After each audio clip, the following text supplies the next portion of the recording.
Good morning, guys. A good topic, quick. Let's talk about the Frankie Decicco setup. How Frankie Decicco set up Paul Castellano, right?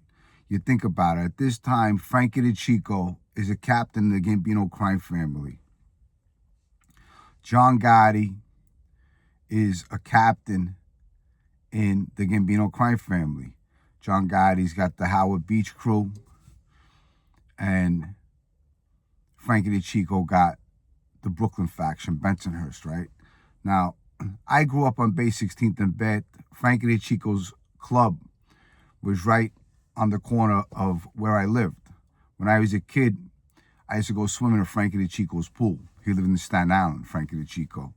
Now, I knew Georgie Decicco, Joe Butter Decicco, and, Frankie, his father was a Wiseguy, and I think his grandfather was a Wiseguy. So Frankie Decicco grew up in this life, He was very well respected.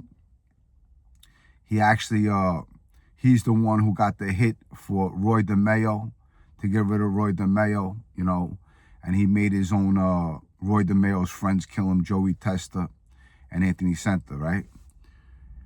And, Roy DeMeo was found in his trunk, and then they got straightened out, with the Lucchese's, with Gas Pipes crew. But what I'm saying is that this Underworld is really fucking insane. It's an insane thing if you really think about it, the Underworld, right?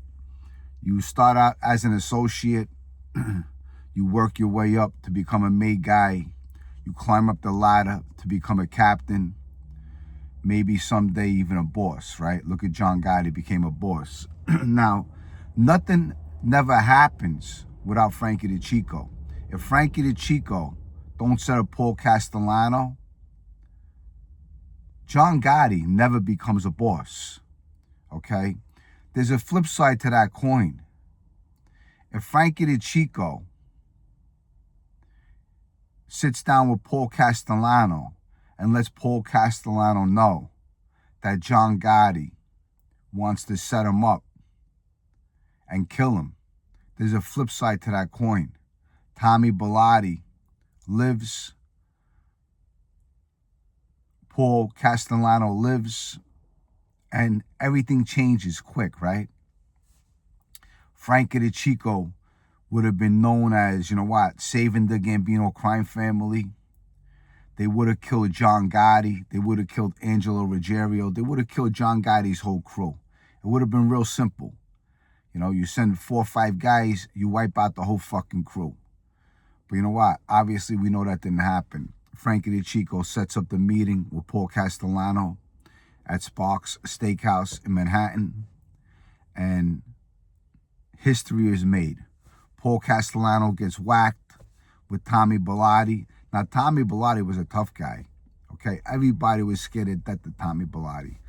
And what Paul Castellano did was make the terrible mistake of making Tommy Bellotti the underboss. That was a fucking huge mistake. He should have just kept Tommy Bellotti as his protector, a wise guy, but his driver, his main guy. And Tommy Bellotti was a loyal motherfucker, okay? Very loyal, tough Staten Island guy, tough motherfucker. His brother Joe was a tough guy. I did time with him. I saw him knock out a fucking black guy, hit him with a fucking shot, bang. The fucking guy went right on the floor. The guy hit his head fucking out cold. Bellottis were tough guys. Now, Sammy the Bull, like Johnny A. Light says, look, he pulled the trigger, one time? He made everyone else do his dirty work. And that's very typical of these guys, letting other people do the dirty work. You got a couple guys in the street back in the day that took care of their business. They were dangerous motherfuckers. They'll kill you in a minute, okay? But a lot of these guys, they use other guys to do their dirty work. That's just the way it is, I grew up on Bath Avenue all my life, okay? I was around Anthony Sparrow, Frankie Decicco. Frankie Decicco was a great guy. As I knew him as a kid, he was a great guy. Always, we had, like, for instance, a Captain Cool ice cream candy truck would come around. The truck would pull up on the corner. Give them whatever they want, these kids. It was me, Georgie Adamo, John Padone, Albert Slavin. You know, that was the crew at the time. Fabrizio Di Francischi. The original crew was me, Georgie Adamo, John Padone, Albert Slavin, Fabrizio Di Francischi. Fabrizio, he was in the crew, but later on, he was more tighter in the crew, you know, got involved in drugs and things like that. But the history of the Gambino family, I tell you, it turns. If Frankie Decicco don't set up Paul Castellano, the Gambino family becomes much stronger, you know. And, you know, Frankie Decicco, of course, listen, John Gotti was a good talker. You know, he could fucking manipulate very easily his words. The same thing with Gene Gotti. They were very manipulative people. And in that life, you know, you got to be careful of the manipulators. People could talk to you. They manipulate you. You got to be careful when you sit down with people. The less you say, the better off you are. You know, you got to be a wise guy. That's what it's called, wise guy. You got to know when someone's trying to set you up. They're trying to see if you're okay with setting up Paul Castellano. I mean, it's a big thing. Think about it, right? I mean, you're setting up a boss. You're going to change the whole regime of the family. You know, Paul Castellano gets whacked. John Gotti's the boss. Now Frankie Decicco's the underboss. Now we know that was a good move for Frankie Decicco to stay in the background of becoming an underboss, right? You're going to kill a boss and become a boss? I mean, Frank Decicco could have said, you know what? John, I want to be the boss. But he was smart. He was clever. He said, you know what? Let me let John Gotti be the boss. Let me stay in the background. I'll become the underboss. I'll let him think he's boss, but I'm really boss. And John Gotti knew Frankie Decicco was a tough guy. They did time together in Lewisburg Penitentiary. There's an old photo of them. Maybe I'll post it, of them doing time. Mickey Boy Paradiso, a few other wise guys. And the Gambino family at this time was very strong underneath Paul Castellano.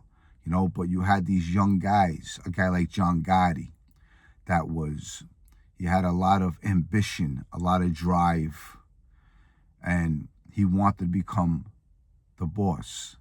You know, so when they killed Paul Castellano, Sammy is involved. You know, Sammy had a lot of murders at this time. He was very well respected.